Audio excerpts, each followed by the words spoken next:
Hello everyone and welcome back. In this video I will show you how to make this easy chicken Alfredo pasta with just minimal ingredients and tastes so delicious. Here I have previously bought rotisserie chicken from the grocery store, verified that it was gluten-free. I shredded it and put it in a pan with a little bit of olive oil in order to crisp it up. I do like the consistency of crisp chicken with my mixture because everything else seems a little bit soft. I do like a little bit crispy. Crisp it up to your liking. I also add a little bit of seasoning to the chicken in order to give it flavor. The inside tends not to be as flavorful.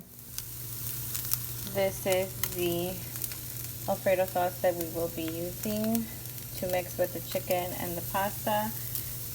This is the only one that was strictly labeled gluten-free. I've had this before. I do add things to make it more flavorful, so I will also include that here. I am adding the store-bought chicken Alfredo sauce. I do tend to add it a little bit at a time just to make sure that everything is coated properly.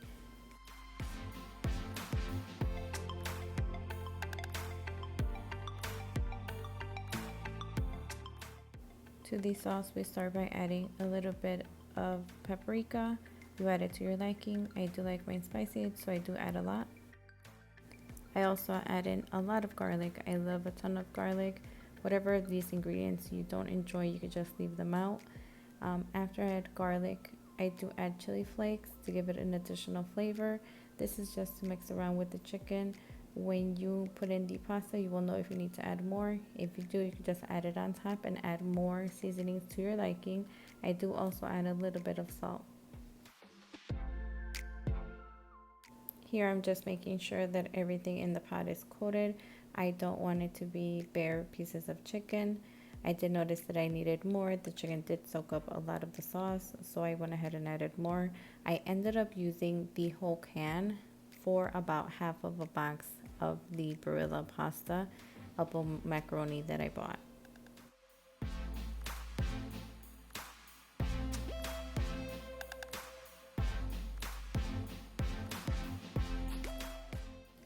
Here I am adding additional seasoning to the pasta sauce that I added. I did put a lot of paprika, a lot of chili flakes on mine. I do like mine extra spicy. That is the reason why I did not add measurements to the description or to the video. It is to your liking. If you don't like yours as spicy, you could just minimize what you use, but it is extra spicy for me. I went ahead and add the pre-boiled pasta. It is barilla. I boiled it for 6 minutes. I drained it and I rinsed it. I did boil the pasta with a clove of garlic, also with a little bit of salt. I make sure that I mix everything well just to make sure everything is coated. I did notice that I needed a little bit more sauce, so I went ahead and added that, and I went ahead and added all the seasonings on top to make sure that everything tasted good. You do have to be careful how long you leave this on the stove. It will start to soften rather quickly. I would say within a minute you would have to remove it from the pot. Also, the reason why we went with that chicken Alfredo sauce was because that was the only sauce that Jewel had that was clearly marked gluten-free. Nothing else had a label that said gluten-free.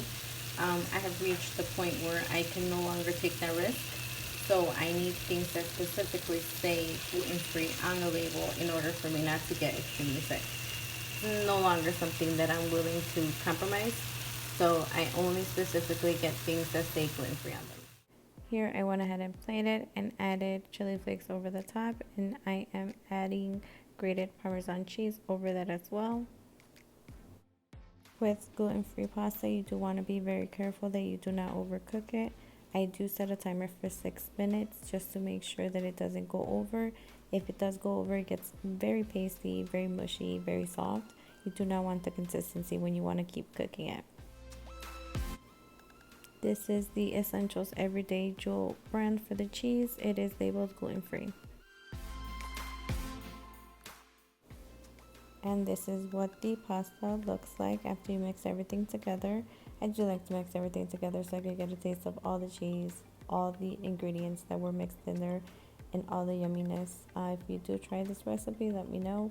It is more of a mixing of together of things, but it is semi homemade. We all are busy. We don't have all the time in the world, and this is the easiest way for you to have the yummiest dinner.